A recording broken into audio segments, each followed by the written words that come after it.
کو یہ کہہ رہا ہے.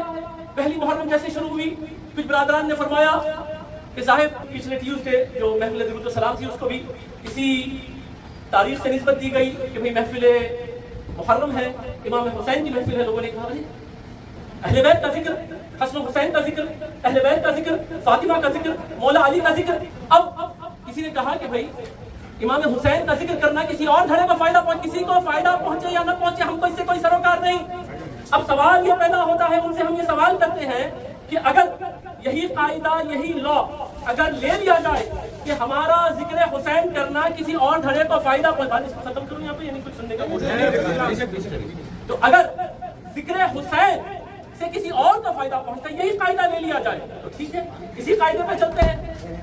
تو پھر اب حضرت عیسیٰ کا ذکر کیوں کریں جبکہ قرآن میں 25 مرتبہ آپ کا ذکر آیا ہے؟ کیا عیسیٰ علیہ السلام کا ذکر کرنے سے صلیبیوں کو کرسچن کو فائدہ نہیں پہنچتا؟ وہ نہیں کہتے کہ تمہارے قرآن میں تو ذکر ہے 25 مرتبہ, بتاؤ کسی اور نبی کا ہے کیا فائدہ نہیں پہنچ رہا ہے؟ تو کیا کریں, عیسیٰ علیہ السلام کا ذکر نہ کریں؟ کیا موسیٰ علیہ السلام کا ذکر نہ کریں کہ یہودیوں کو فائدہ پہنچے گا؟ ارے سب چھوڑو, اب خدا کا بھی ذکر کریں یا نہ کریں؟ خدا کی پرستش کون نہیں کرتا؟ یہ جو غیر ادیان کے لوگ ہیں یہ بھی تو پرستش کرتے ہیں خدا کی, یہ بھی تو ایک رب کو ماننے والے ہیں. تو اگر تمہارے ہی لا کو لے لیا جائے, قاعدے کو لے لیا جائے, تو پھر کیا کریں, خدا کا نام بھی نہ لیں. یہ نادانی ہے, یہ جہالت ہے, دین سے دوری کا نتیجہ ہے. تم نے پڑھا نہیں کچھ, کسی نے کہہ دیا واٹس ایپ یونیورسٹی آج کل چل رہی ہے, یہ کیا طریقہ ہے, کہاں لکھا ہوا ہے؟ تو پڑھی نہیں بابا, نہ تو قرآن پڑھا, نہ حدیث پڑھا, نہ علماء کے ساتھ بیٹھا, نہ کچھ سنگ دلوں کے ساتھ بیٹھا, پتھر دلوں کے ساتھ بیٹھا. ان کے ساتھ بیٹھ جن کے دل نور سے چمک رہے ہیں, سرکار کی محبت سے, اہل بیت کی محبت سے. رسول پاک علیہ السلام و تسلیم نے ارشاد فرمایا ہے حدیث شریفہ میں, آپ مولا سرور کون و مکان صلی اللہ تعالی علیہ وسلم نے ارشاد فرمایا لا يحب اہل بیت الا مؤمن, کہ کوئی مومن اہل بیت سے بغیر محبت کے زندہ نہیں رہ سکتا. سرکار کی حدیث بیان کرنا کہ لا يحب اہل بیت الا مؤمن ولا يبغضهم الا منافق. اور آپ سے جو کوئی دل میں گرج رکھتا ہے آپ کے تعلق, یعنی ذکر حسین کا ذکر آتے کیا بیچے کہیں کو بھائی یہ کیا ہے بھائی, کیوں کرنا یہ سب چیزیں, کہاں ہے صحابہ سے بتاؤ, تابعین سے بتاؤ, تبع تابعین سے بتاؤ. ارے تو پڑھے ہی نہیں نا, کیوں بڑی بڑی باتیں کر رہا ہے, تجھے معلوم ہی نہیں ہے, نہ قرآن پڑھا, نہ حدیث پڑھا, نہ سرکار کی سیرت پڑھا, نہ ائمہ کے اقوال پڑھا, نہ محدثین کو پڑھا, کچھ نہیں پڑھا, تو جانتا ہی نہیں. ایک کوئی چھلا لگا کے آیا تو اس کے پیچھے بیٹھ گیا. اب تو یہ بڑی بڑی باتیں کہہ رہا ہے. عزیزان محترم, کیا کہا گیا کہ آپ سے کوئی محبت نہیں کرے گا مگر یہ کہ مومن, اور آپ سے منافق دشمنی کے بغیر نہیں رہ سکتا.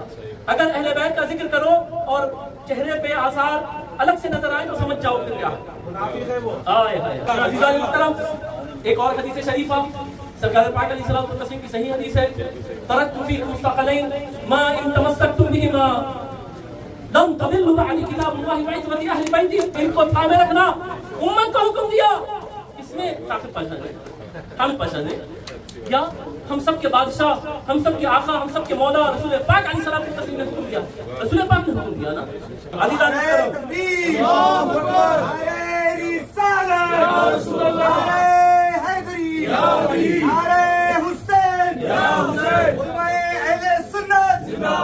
حدیث شریف سنا کے میں بات مکمل کر دیتا ہوں.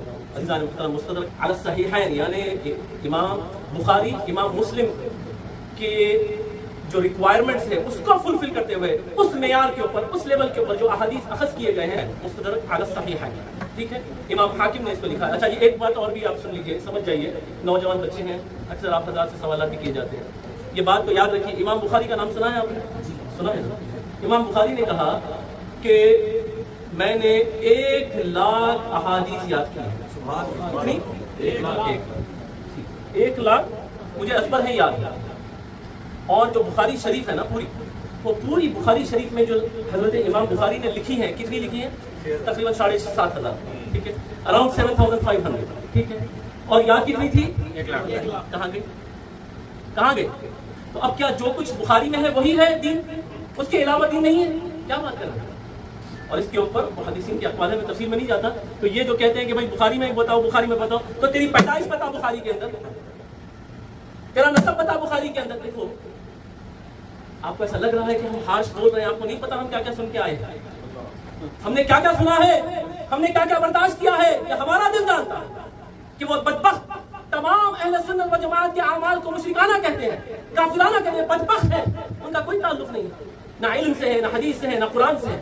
تو بذا اوقات سختی ہماری طبیعت میں نہیں ہوتی، لیکن سن سن کے آپ کو جواب دینا پڑے گا۔